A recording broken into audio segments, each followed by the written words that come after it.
In the wake of every heartache, in the depth of every fear, there were diamonds waiting to break out of here. I'm Abner. I'm Amanda. We're Johnnyswim. Diamonds. Yeah, so fancy. Diamonds meant a lot to us, just the idea of diamonds and the pressure that it takes to make something, you know, really from something that's just average to something that's great. It takes a lot of pressure. And the past couple years, over the course of writing this record, we've gone through a bunch of trying times and a lot of moments where we just thought, well, should we just kind of like quit and just like not care anymore? And we just said, no, let's just keep going and let's not be afraid, and let's, you know, fight for the stuff that we care about, and let's just do whatever we can. And so it meant a lot to us, just the idea of letting pressure make something great out of you instead of making something miserable out of you. And so we thought that was a good kind of cap for the record, you know. I don't even know what to add to that because that was perfect. You're so sweet. I know. We'll surrender. Every demon word will kneel. I started writing songs with her because I wanted to be alone with her because she's gorgeous. Oh. No, for real. And so we started making out, so I figured write more songs, you get to make out more. And it's just never been, the two have gone so well together. And I think, as you know, our marriage now, what was once dating, was once a crush, then dating, now married. And what was once, I feel like the same passage has gone even with career. It's kind of a crush, dating, and now it's a career. They strengthen each other. I really believe that our songwriting, the process of writing songs together, of working through work together, strengthens our marriage, and I believe our marriage strengthens our career as well.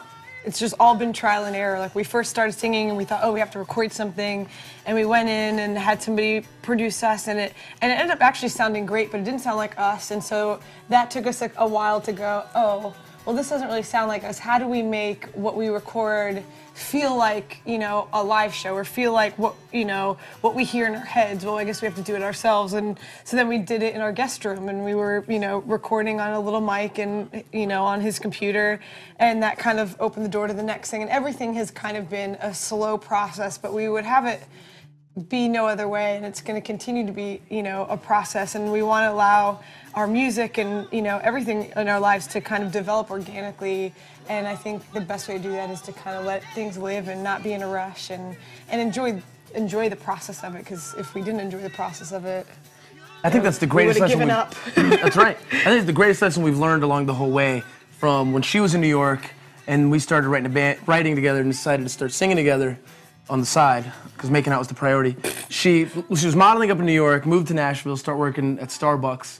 And I think the greatest lesson in all of that we've learned is being content in each step of the way. There's so much joy in every phase, and if you give up the moment you're in, the happiness they offer to you right now, for the hope of some greater happiness later, we've learned quickly that you don't get happy ever. Like, you're always kind of unsatisfied, and you always want something else. And that doesn't say we don't want to grow and that we're not passionate about the path we're on, but we're equally as passionate about enjoying every step of the way.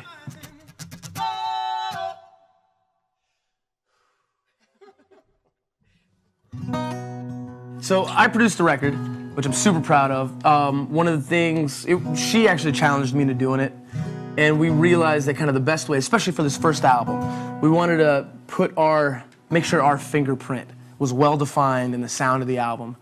And the best way to do that was for us just to take it over. We worked with an engineer that's also a producer, but he engineered our record, Gary Pachoza. We could have used any studio in LA, New York, or Nashville, right? We ended up working in his garage because of the vibe. Amanda and I are so vibe-based.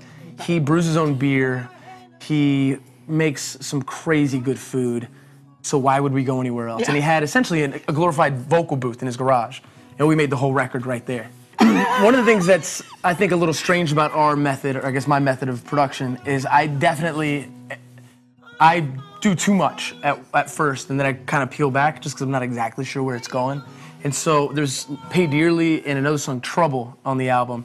We went 6 different directions before we finally found the sound of that song.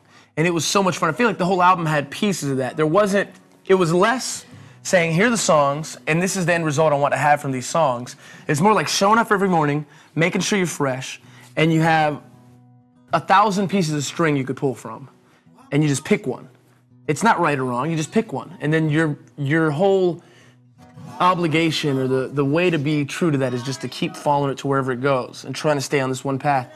And I feel like the whole record was that, where we'd show up, we'd have the players that we wanted.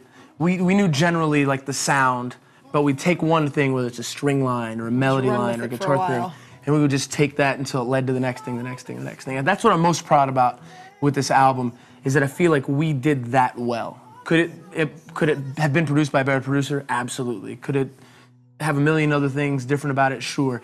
But I feel like we handled our responsibility well with the songs that we had.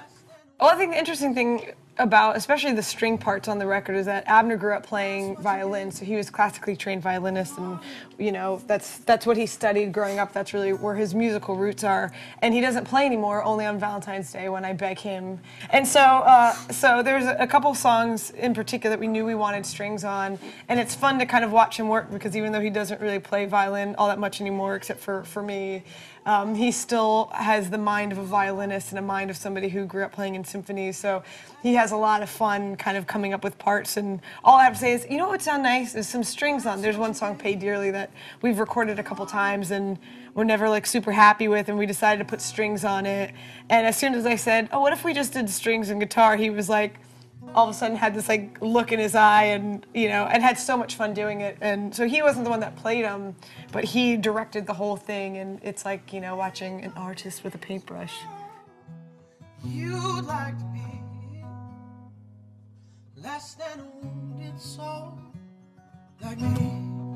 We've got some of our best friends in the world are on the road with us. Rico Allen, Marcus Huber. Rico's a drummer, Marcus is a bass player. Occasionally we have a great friend, Drew Taubenfeld. Well, 3 electric guitar players kind of alternate throughout. Drew Taubenfeld, and then Walter Hill, who's a guy I've known since I was 2 years old, and then Stu G, who was in a band called Delirious that I was obsessed with since I was like 7.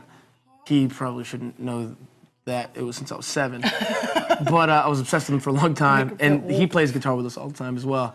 And it was really fun to bring these guys in. And also, can I say this? Let's edit this out if we decide we need it out. What? I'm so happy that it doesn't sound like other duos, because we added sounds and such that wouldn't be on other duo folky records, because we've been doing this much longer than a lot of them. Oh my God.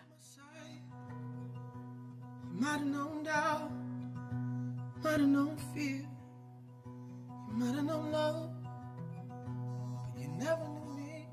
I love it, man. I love it. Like, what's the point of like live music if it's just the album in front of you? I mean, to me, I'm sure that's great, and a lot of people want that. I know a lot of purists that if you don't play the guitar solo just like it is on the record, they're mad at you because they came to hear that guitar solo.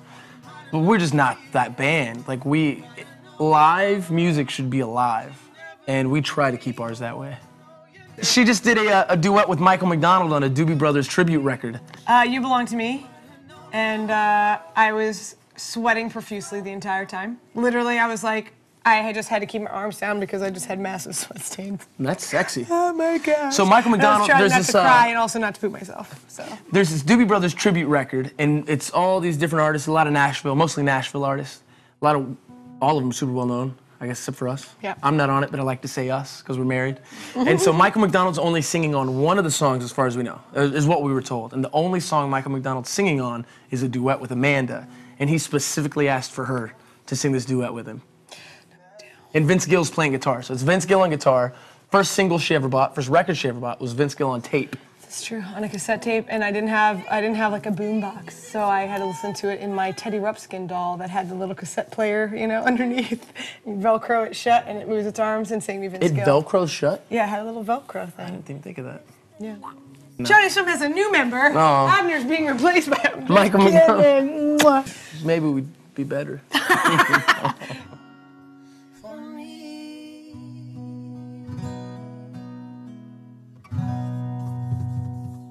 I'm Amanda. And I'm Abner. We're Johnnyswim. Look for us on Last.fm.